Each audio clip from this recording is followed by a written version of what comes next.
Yo, what's going on, guys? Crispy Flakes here. Welcome to Extra Crispy. For today's video, we got a video by Dom2K, 10 of the dirtiest plays in NBA history. So, man, straight up, I'm trying to think of some dirty plays.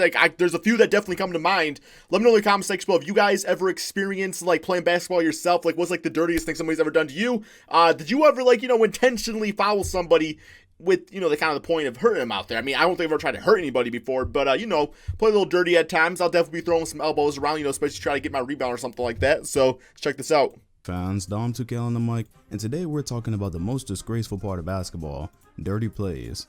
We're not just talking about good, hard fouls in the heat. Do you guys cheer for dirty plays if it's somebody you don't like?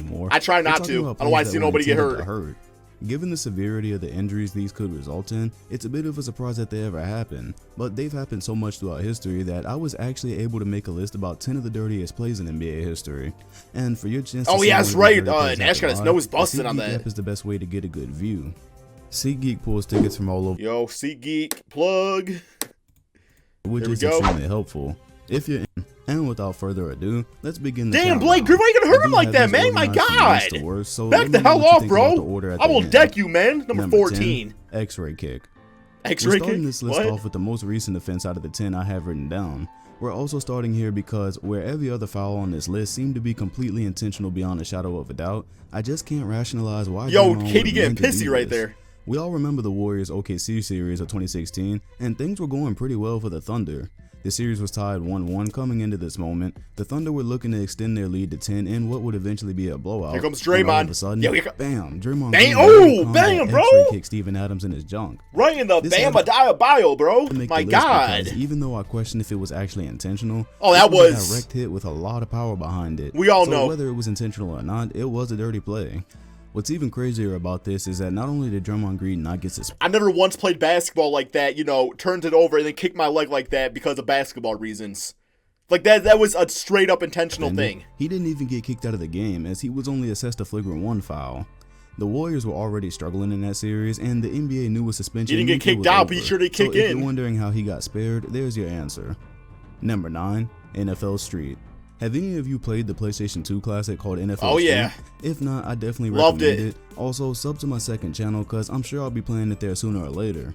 Anyways, I bring that up because this foul by Marvin Williams on Rajon Rondo was pretty similar to the dramatic I can't really see in that game. Some potato quality. The young Atlanta Hawks somehow managed to take Boston's new big 3-7 games in 2008, and that's where this game breaker tackle took place.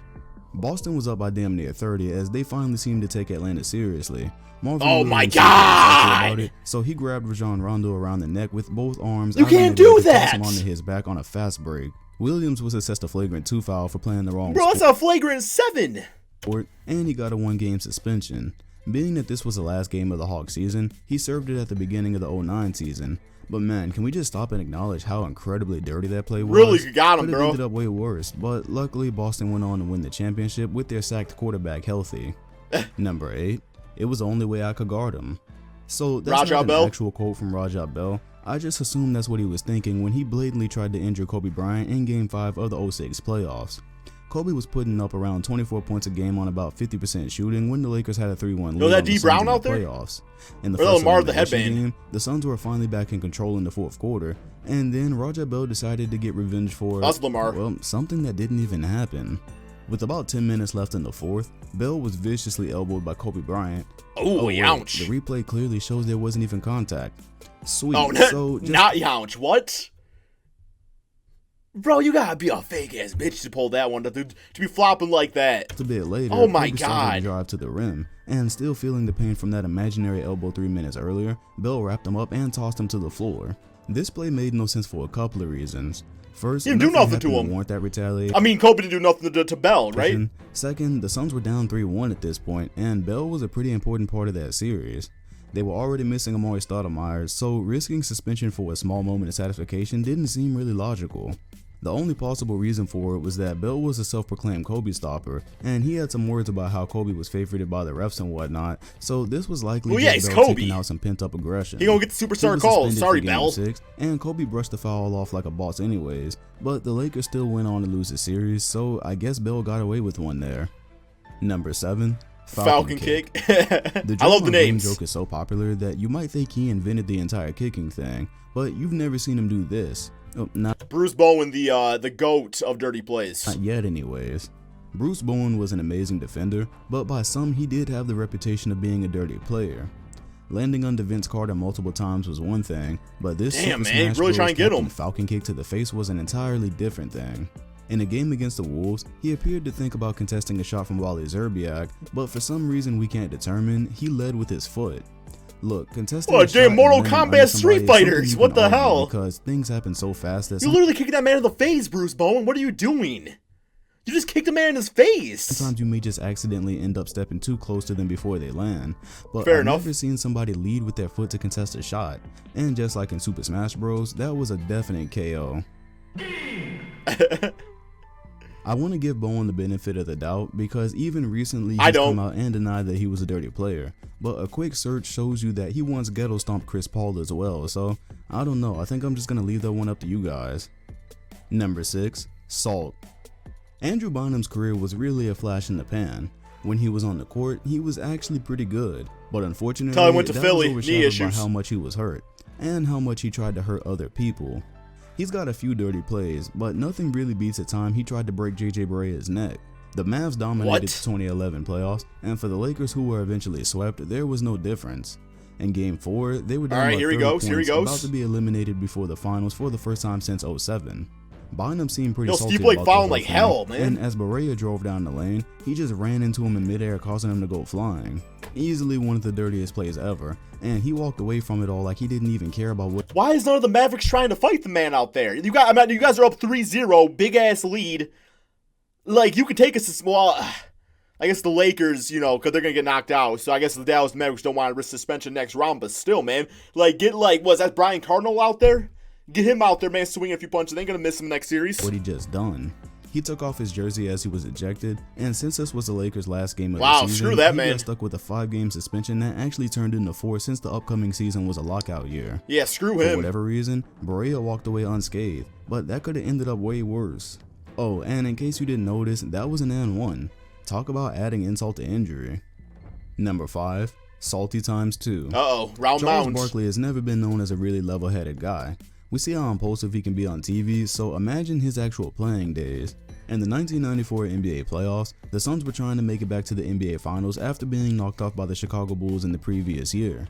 With MJ retired, there was a glaring opening for a new champion. Unfortunately for the Suns, Hakeem took over everything in his absence, and although they were able to push the Rockets to 7 games in the second round, that's as far as they would get.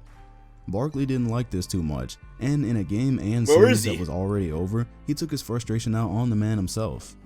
Hakeem No. And Barkley pushed him out in midair because he was clearly salty. Just like the Bynum foul, it was a man 1, and rightfully so because that was just unnecessary. See, there we go. Look at that. That man is defending his player right there. That man is defending his player. Again, as Hakeem went on to win back. That is, come on, Charles. Tough life for the Suns. Number 4. The elbow. Yes, this one is. The fact that this one places at number 4 should give you some idea of how bad the rest are. That's because while the next players on this list didn't even deny their intentions right afterwards, Artest actually tried to plead his case, leaving us to wonder what exactly happened here. This was only a few years ago, so it's still pretty fresh in our minds when Artest temporarily went insane and tried to kill James Harden. After a dunk on Serge Ibaka in a tight game, he proceeded to beat his chest and then beat his fist into the back of Harden's skull. Yeah, not even like, because I can see you like maybe like celebrating, or maybe you thought James Harden was like, no, I can't defend it. I'm sorry. That was a bitch ass move, Meta World Peace. He winded his arm all the way up and hit Harden so hard that he fell to the floor in a concussion. Even after all these years have passed, I still have to ask. Zabon, what the hell was that? Yo, is this Artest Pokemon? gained a reputation for having a few screws loose, so maybe it's not explainable, but in what was a great moment for him, nobody can explain why he did something he knew he couldn't get away with. Because he's Meta World Peace. Peace. A 7-game suspension for the elbow, and Harden was able to return around the playoffs and eventually make a run to the NBA Finals. Number 3. Payback. What's this? The bad boy Pistons are still notorious for their dirty style of play. They weren't dirty, man. They just play tough, bro. And Isaiah Thomas was said to be the guy that orchestrated a lot of what they did. Because of this play and tough other factors, he was left off the Dream Look at Team that. roster The that damn was decided Celtics swinging. in 1991. To add insult to injury, or injury to insult. Look at that. Look at that. The damn number 22, damn push down Bill Laimbeer, or push down the player, and Bill Laimbeer just defended the man. Detroit versus everybody. Just a couple of months into the 91 season, Karl Malone hit Thomas with one of the nastiest elbows in NBA history. How are we the bad boys? If this is... How are we the bad boys if Karl Malone's the bitch ass? Damn, I'm sure Karl Malone's 15-year-old girlfriend probably found that very manly right there, Karl. Yeah, that's some BS right there. We're the bad boys though, right? Everybody picking on us. Unbelievable. Yeah, even about 17 people hold back big Bill Laimbeer. At first, it appeared that Malone was just contesting a shot, but he clearly saw the opportunity for something more and took it. Yeah, that's a damn 500-pound man right there. A huge gash over his eye that would eventually require 40 stitches to close up. Damn, he recently recalled this play, saying it was the dirtiest play in NBA history, and he added that he still doesn't understand it. When he got home, he said that his wife began to cry because there was just so much swelling. For all the hell the Pistons put the league through in the 80s, this probably felt pretty good for Malone and for a lot of other players as well. Number 2, hunting birds. Oh my god. Speaking of the Pistons, here's a good example of them being dirty. Look at that, he took the first damn swing! Bro, it's a conspiracy, bro. It's a conspiracy, bro. As if you really need it. Look at that. He took the first swing and then he fucking knocked the bitch ass out, man. Look at Isaiah holding back. I got you, teammate. Has openly admitted he used to try to get in the opponent's fuck off me, bro. Get off me, bro. But in this particular case, it looks more like he was actually trying to take a head off. During the 1987 playoffs, Bird went up for a layup, and Laimbeer came down and tackled Larry. I mean, that was just, he went for a block, you know? Like, he went for a block, bro. Damn Larry Bird, you know, McDonald's commercials and stuff like that. The man likes to act, so, yeah. The head dragging him to the ground. Must have been Raja Bell's inspiration. Get, as this resulted in a scuffle, and Bird even throwing Damn, the ball Kevin McHale's shoving the balls in his face. Not the basketballs either. Him and Bird were thrown out of Game 3 of this Eastern Conference Finals. Of course, Larry was much more valuable than he was, so Boston was naturally blown out after the ejections. This play definitely earned his number 2 ranking, because Larry was a cold-blooded killer who spent most of his career getting inside the heads of others. To see him explode like this was a rare sighting, but understand. Look at that, he threw the damn basketball too! Number 1, the biggest play. Celtics back in it. Foul was pretty smart for getting Boston's best player thrown out. However, he eventually got mollywopped by Robert Parrish, and the Pistons lost that series, so he didn't really get away with anything. However, this play, which is one of the most famous in NBA history, it didn't get a key player thrown out. However, it did change. Why are the Pistons the bad boys and the Celtics the one doing all the dirty shit out here? That's my question. That's my question. And yeah, Kevin McHale got away with this one. You've probably seen McHale take Kurt Rambis out of midair multiple times in your life, so the story behind it is actually more interesting at this point. The Lakers had a beautiful chance to take a 3-1 lead as they led by double digits in this game, and the Celtics weren't playing quite as tough. Yo, Kurt Rambis looked like damn Walter White if you never started dealing. In practice, their lack of toughness had been brought up, and there was a shared feeling that they needed to hit somebody to set the tone. This game and series was going the Lakers' way, so the foul did exactly what it was supposed to do. It made the Lakers blink, and just a few minutes later, Kareem and Larry Bird were getting into it.